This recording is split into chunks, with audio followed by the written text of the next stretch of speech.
Nosotros vamos a continuar, pero por supuesto vamos a reiterar el hecho de que este seminario está siendo transmitido vía streaming a través del sitio web de la Facultad de Educación y de su fanpage. Les invitamos a compartir el vínculo para que puedan más personas conocer y participar de lo que son las alternativas y conferencias de este seminario. Además, lo de las preguntas de manera escrita en la hoja en blanco que está en sus carpetas para que cuando tengamos la mesa de conversación al final del seminario podamos presentar las diferentes inquietudes de cada uno de ustedes.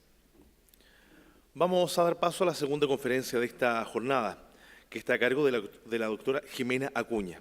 Ella es académica de la Universidad Metropolitana de Ciencias de la Educación, UMCE. Es especialista en educación diferencial, trastornos de audición y lenguaje. Es lingüista de señas, desarrollo del lenguaje y educación de personas sordas. La lengua de señas y la educación de las personas sordas. Un proceso hacia un enfoque intercultural bilingüe. La conferencia a cargo de la doctora Jimena Acuña. Doctora, muy bienvenida, adelante. Buenos días. ¿Se escucha? Poco. ¿Ahí? Perfecto. Buenos días a todas, a todos. Primero agradecer esta invitación, agradecer a un equipo aquí que ha estado trabajando arduamente por lograr este encuentro de intercambio que me parece tremendamente relevante para poder compartir entre todos ustedes.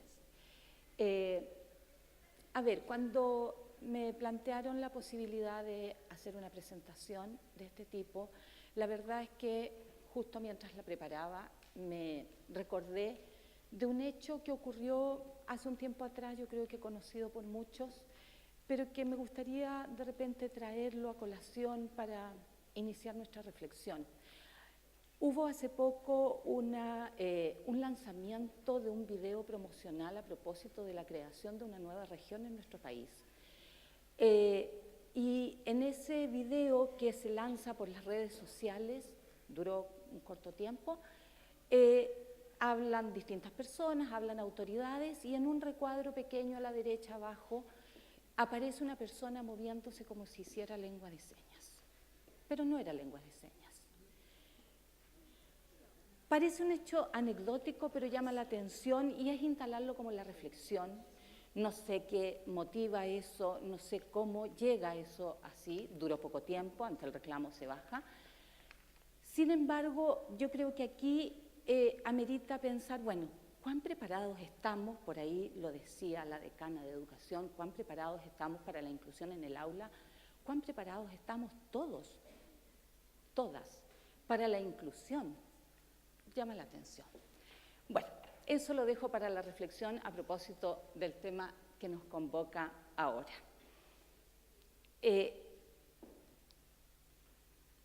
En general, la mayor preocupación que salta siempre a la vista en la educación de las personas sordas tiene que ver con los logros académicos bajos, con las dificultades que tienen para alcanzar las metas curriculares en la educación, sobre todo pensando en lo que tiene que ver con las competencias específicas en las habilidades de comprensión y producción lectora. Ese es un tema que siempre preocupa a los docentes y efectivamente se vio por mucho tiempo el tema de que los estudiantes sordos no tenían acceso al lenguaje cuando sobre todo era una educación oralista, y a partir de eso empiezan, frente a las dificultades, empiezan a surgir propuestas educativas bilingües, en un comienzo bilingües. ¿Qué quiere decir eso? Que se plantean la enseñanza de los niños sordos en su lengua natural,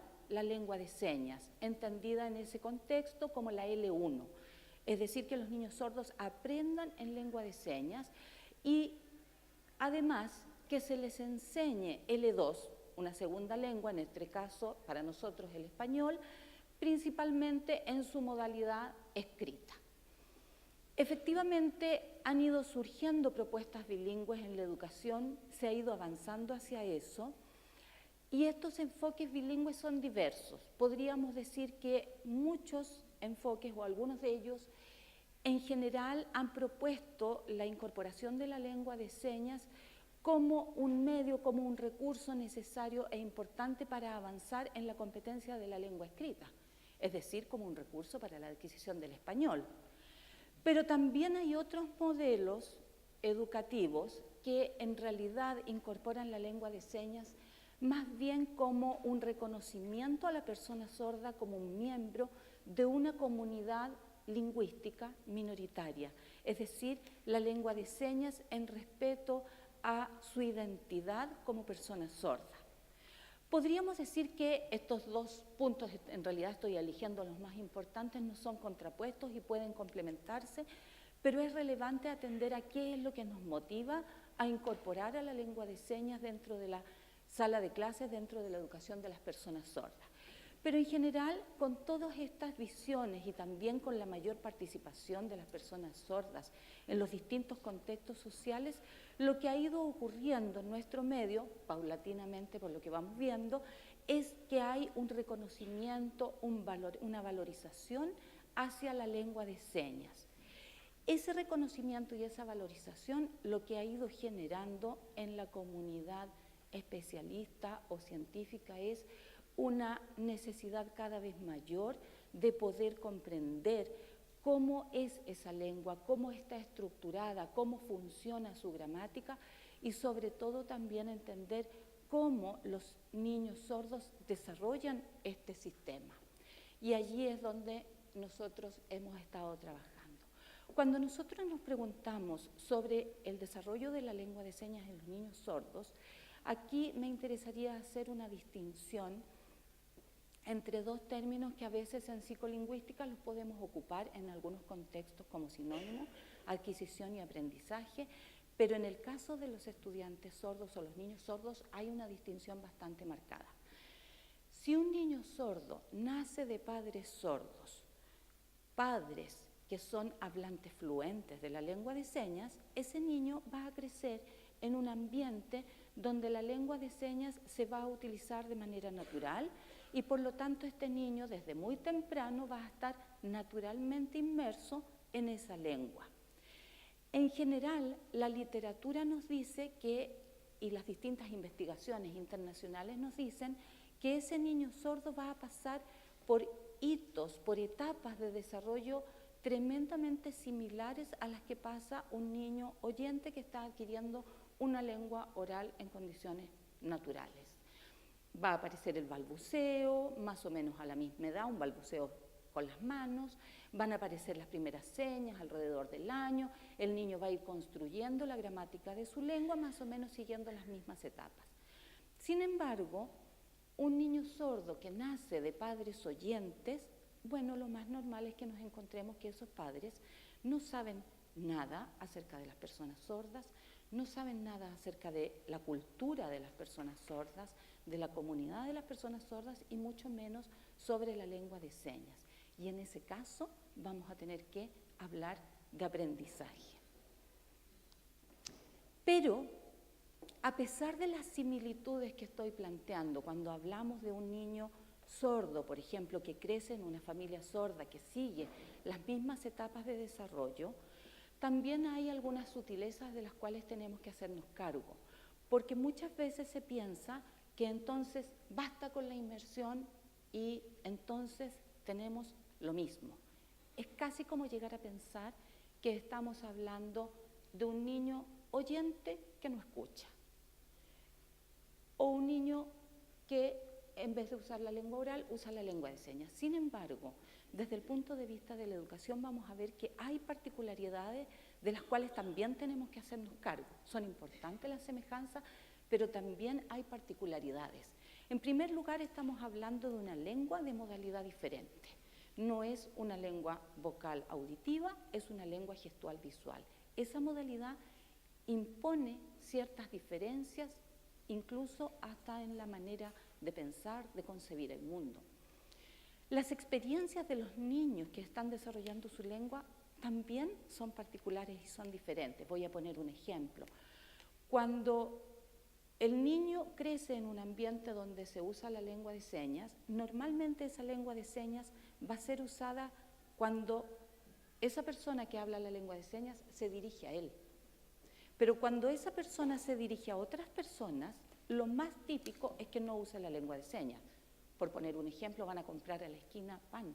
No usa la mamá la lengua de señas, va a utilizar otra forma de comunicación.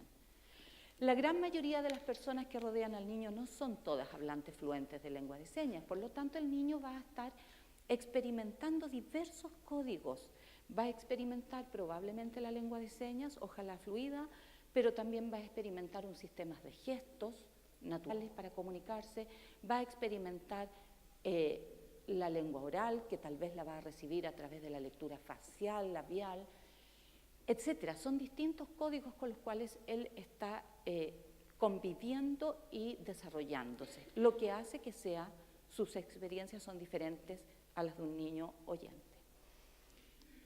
Por otra parte, si pensamos en lo más representativo de la comunidad, efectivamente alrededor del 90-95% de los niños sordos nace de padres oyentes. Por lo tanto, ese sordo, hijo de padres sordos, es muy poco. Entonces, lo que vamos a tener es una comunidad donde la mayoría ha nacido de familias oyentes. Por lo tanto, la gran mayoría tiene un acceso más bien tardío a la lengua de señas. ¿Cuándo acceden a la lengua de señas? Generalmente cuando ingresan a la escuela especial. Ingresan a la escuela especial y se van a encontrar con sus pares, con otros niños sordos que manejan lengua de señas, y ahí es donde acceden a la lengua de señas. Piensen que incluso un niño pequeño va a la escuela muy tempranamente, estamos tratando de que vaya lo más tempranamente posible, pero no va todo el día. Por lo tanto, ese acceso a la lengua de señas también es un rato. Y también allí vamos a encontrarnos que los profesores especialistas, por lo general, son profesores oyentes, así como con la misma formación que tuve yo, que no adquirimos la lengua de señas como primera lengua, la hemos tenido que aprender siendo adultos como segunda lengua. Entonces, si pensamos en el modelo adulto del niño, es un adulto que ha aprendido la lengua de señas y a veces no la ha aprendido tan fluidamente. Muchas veces yo he escuchado entre profesores que me dicen: yo aprendo la lengua de señas de mis niños. Bueno, eso quiere decir que entonces muchos niños sordos crecen en un ambiente lingüísticamente empobrecido. Entonces aquí tenemos como el panorama que se va dando desde el punto de vista del desarrollo. Pensamos en este periodo crítico, sensible para la adquisición de la lengua, ¿no es cierto? Sabemos que un niño, mientras más temprano accede al lenguaje, va a poder tener mejores condiciones para el proceso de desarrollo del lenguaje, lo que va disminuyendo en la medida que es más tarde su acceso a la lengua. Entonces, en este periodo crítico, lo que vamos a tener son experiencias lingüísticas más bien empobrecidas. Pero no solamente experiencias lingüísticas empobrecidas. Si nosotros también ponemos atención a la manera como accedemos a gran parte de la información que a nosotros nos rodea diariamente, mucha de esa información también nos llega por vía auditiva. Y los niños sordos entonces también están restringidos desde la perspectiva de la información acerca del mundo que están recibiendo. Todo eso, inevitablemente vamos a ver que afecta en su desarrollo lingüístico, obviamente, pero también en su desarrollo social y en su desarrollo cognitivo. Entonces, ¿qué es lo que tenemos? Que efectivamente la mejor oportunidad de un niño sordo de ser bilingüe es inevitablemente la escuela especial. Allí, decíamos, accede a la lengua por sus pares, pero evidentemente lo que queremos plantear aquí es que no es suficiente. Lo que también tendríamos que considerar es que esta escuela especial requiere asumir además la enseñanza de la lengua de señas en su currículum.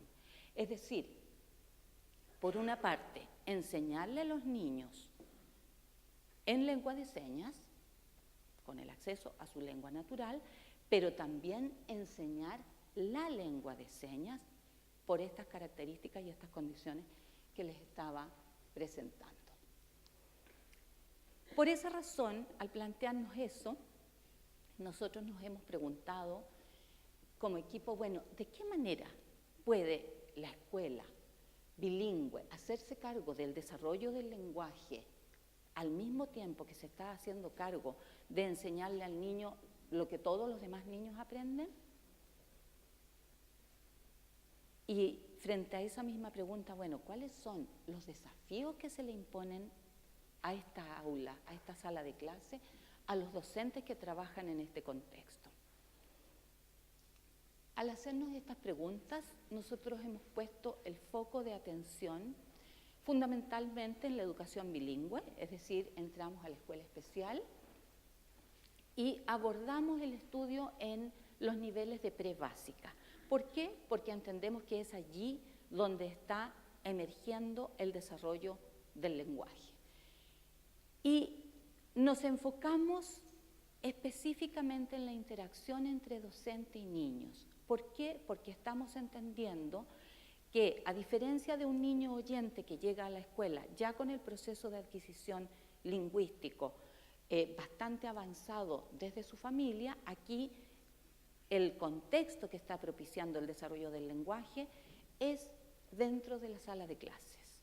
Y entonces pusimos atención en ver, bueno, de qué manera se dan estas interacciones, y lo que nos propusimos fue tratar de analizar desde la perspectiva didáctica de qué manera estas interacciones ocurren dentro de la sala de clases y luego tratar de pensar, bueno, cuáles de ellas son más o menos beneficiosas para el desarrollo lingüístico del niño.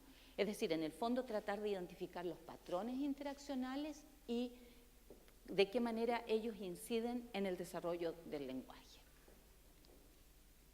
Lo primero que quisiera destacar, yo sé que muchas veces hablamos nosotros en educación de los contextos variados y heterogéneos en las características de los niños, pero de verdad, no sé si es una medida subjetiva, dentro de la sala de clase en los niños sordos, sobre todo en los niveles más pequeñitos, lo primero que nos encontramos es contextos muy diversos. Son grupos pequeños, todos más o menos de la misma edad, sin embargo, todos tienen habilidades muy disímiles desde el punto de vista lingüístico, desde el punto de vista social, desde el punto de vista cognitivo, porque aquí no solo está influyendo la edad, sino también muchos otros factores. Solo por nombrar algunos, por ejemplo, a qué edad se adquirió la sordera, la trae desde nacimiento, la adquirió cuando ya había empezado a aprender a hablar, a qué edad inició la educación bilingüe. Muchos niños sordos ingresan a veces a la escuela regular, esperan a que ya las dificultades se les sumen, muchas en exceso, y se van a la escuela especial, llegan más tarde. ¿Cuánto es el tiempo de exposición que está teniendo ese niño a la lengua de señas, por ejemplo?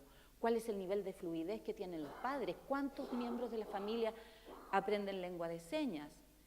¿Aprende solo la madre? En nuestro grupo es lo más normal, es lo más común. ¿O aprende la familia lengua de señas? Bueno, hay una serie de factores que hacen que tengamos diferencias enormes, que ya eso es un desafío dentro de la sala de clases. Luego, ¿qué nos encontramos? ¿Cuál es el contexto como más clásico, podríamos decir, que nos encontramos dentro de la sala de clase pensando en este contexto para el desarrollo del lenguaje? Lo primero que nos encontramos es que en general predominan muchas situaciones artificialmente construidas, lo que hemos aprendido a hacer como profesores, donde en general estamos tratando de que los niños se apropien de ciertos contenidos curriculares. Y esos contenidos muchas veces son un tanto ajenos a la realidad de estos niños. En el fondo, lo que vemos muchas veces es que predomina el trabajo con un currículum que está diseñado para enseñar contenido más que para promover el desarrollo de la lengua. En términos generales, para que se hagan un panorama, en el nivel de prebásica, por ejemplo, nosotros trabajamos con niños que tenían entre 5 o 6 años. Esos niños responden de manera bastante natural a la interacción con las demás personas a través de indicaciones, de gestos, de demostraciones, de acciones que les permiten expresarse, expresar contenidos restringidos. En general, claramente, estos niños estaban en una fase de transición, dejando la etapa preverbal, empezando su etapa lingüística. Por lo tanto, la mayoría se expresa a través de estos gestos deícticos, estos gestos de demostración, y esporádicamente los combinan con alguna seña. Por lo tanto, la mayoría de sus enunciados son enunciados constituidos por un solo elemento, muy pocas combinaciones, recién comenzando. Pero también hay características, aparte de esas características lingüísticas, hay características visuales que nosotros encontramos, de las cuales tenemos que hacernos cargo, y no siempre, como profesores oyentes, acostumbrados a funcionar de manera auditiva, nos damos cuenta. Los niños desarrollan de manera bastante temprana habilidades visuales a partir de las cuales pueden recoger desde su entorno todo aquello que les resulta significativo para la comunicación.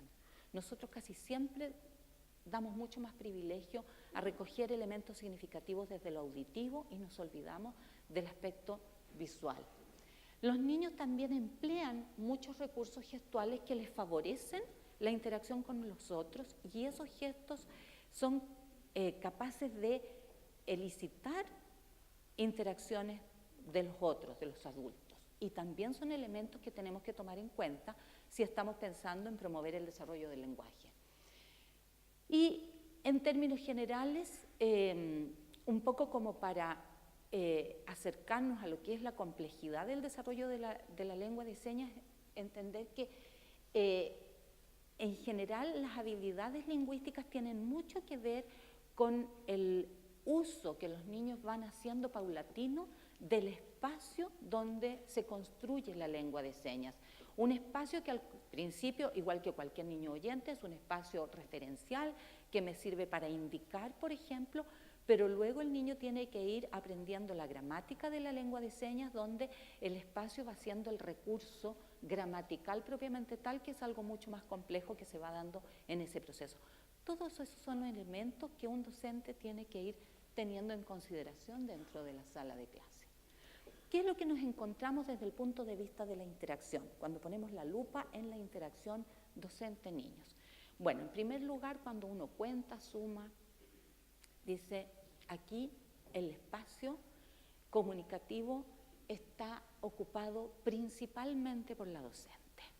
Eso es significativamente mayor, es casi como donde estoy yo ocupando el espacio.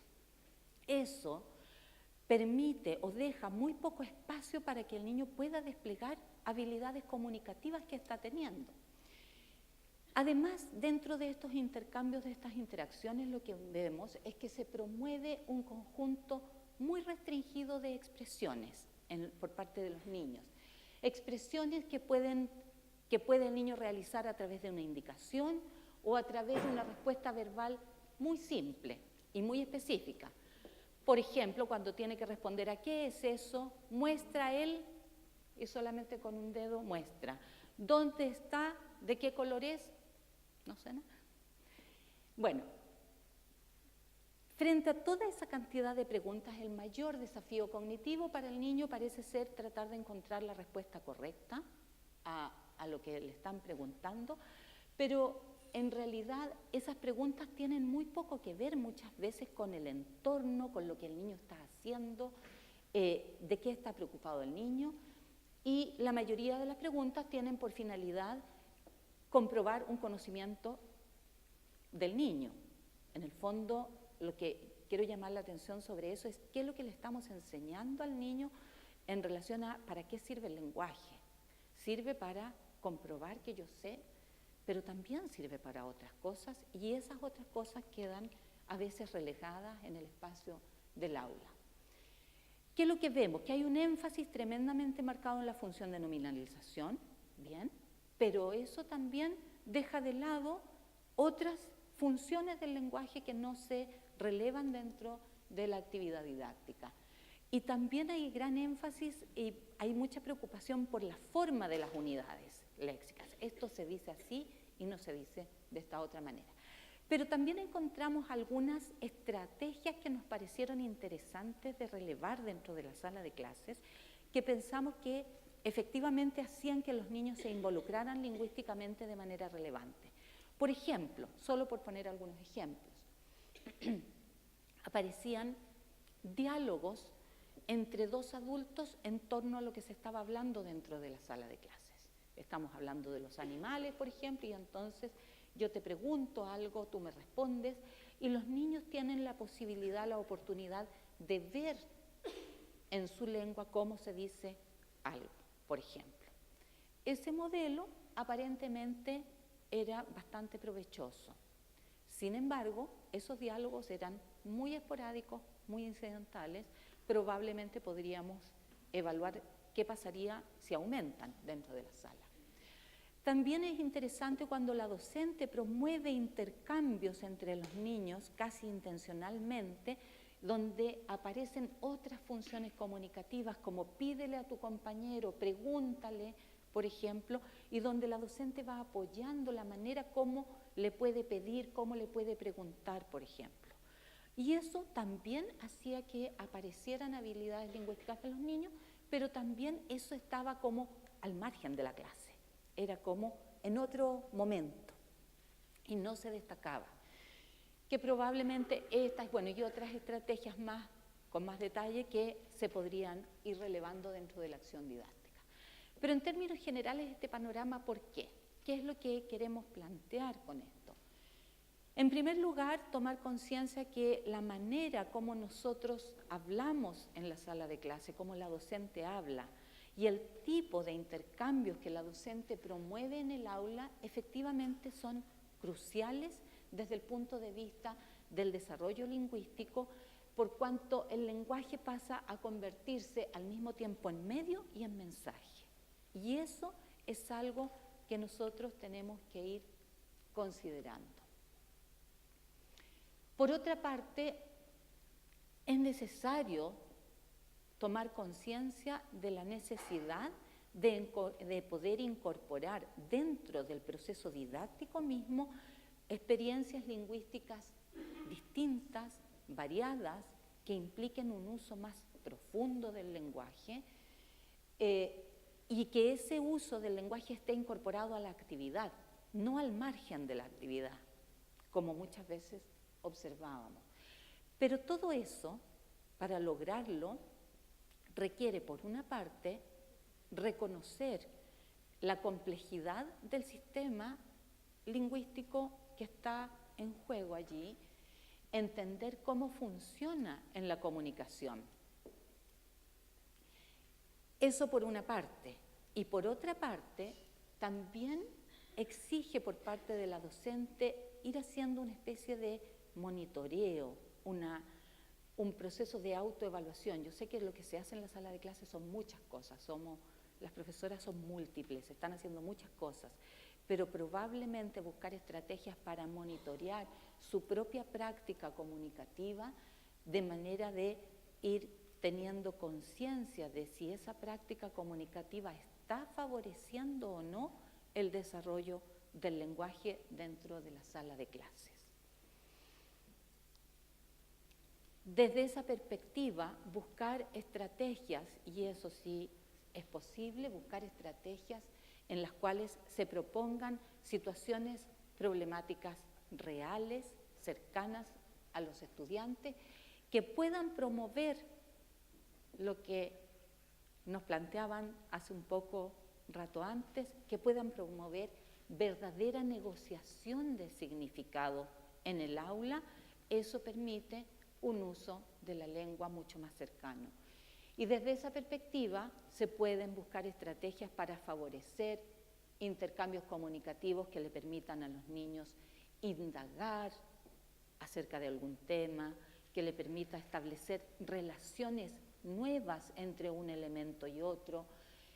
Todo eso que es necesario para ir construyendo una representación simbólica necesaria para entender el mundo y para desarrollar, evidentemente, el lenguaje. Y por último, para terminar, En este proceso es necesario tener en cuenta las características de un estudiante sordo. Como decía al comienzo, no estamos frente a un niño oyente que no escucha. Hay diferencias de las cuales tenemos que hacernos cargo. Por una parte, considerar la recepción visual de la lengua, esa recepción visual que se usa para hablar de un entorno. Lo voy a ejemplificar. Cuando un niño oyente en su casa, en una situación típica y natural, está jugando con algo y la mamá está detrás, generalmente la mamá va a hablar acerca de lo que el niño está haciendo. Le va a hablar acerca del juguete con que está jugando, etc. Y el niño en ese proceso puede ir estableciendo una relación muy natural entre lo que está escuchando y lo que está viendo. En el caso del niño sordo tiene que ocurrir lo mismo. El problema es que el objeto referencial y la lengua emplean el mismo canal visual. Eso quiere decir empezar a tomar conciencia de la oportunidad que tenemos que dar al niño para recoger al mismo tiempo eso que está ocurriendo en la situación referencial y recoger visualmente lo que se está diciendo acerca de eso. Si se observa, por ejemplo, a las madres sordas de niños sordos, podemos ver estrategias muy significativas desde esa perspectiva. Sin embargo, eso no ocurre con las personas adultas oyentes, justamente porque no tenemos esa costumbre de pensar en esta forma visual de recoger la información. Casi siempre estamos acostumbrados a recoger la información desde el punto de vista auditivo. Entonces, desde esa perspectiva, por ejemplo, son muy relevantes, y nosotros también a veces observamos en la sala de clases esporádicamente, y era muy significativo, comportamientos comunicativos reiterativos, es decir, yo te digo lo que tú estás observando, te lo vuelvo a decir, para que tú alcances a observar lo que yo estoy diciendo y al mismo tiempo lo que estás haciendo para hacer esta vinculación significativa y aportar en este campo visual del niño.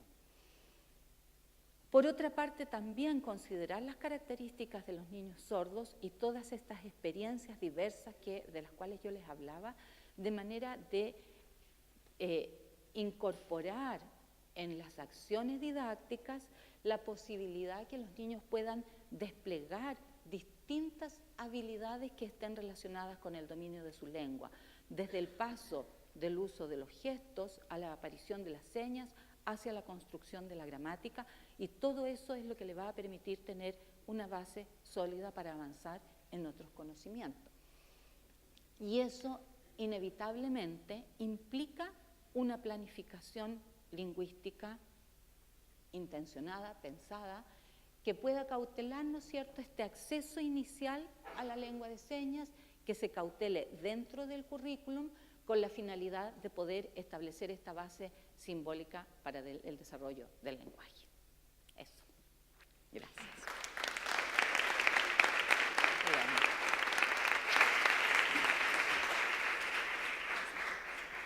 La lengua de señas en la educación de las personas sordas, un proceso hacia un enfoque intercultural bilingüe.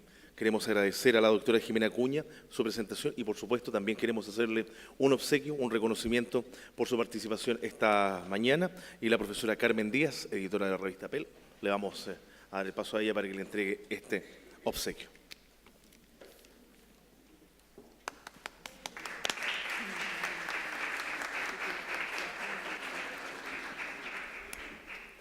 Con esta segunda conferencia damos por finalizada la primera parte de este seminario.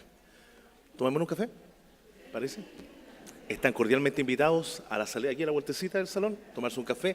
11:30 en punto, damos inicio a la segunda parte del seminario. Los esperamos 11:30 en punto.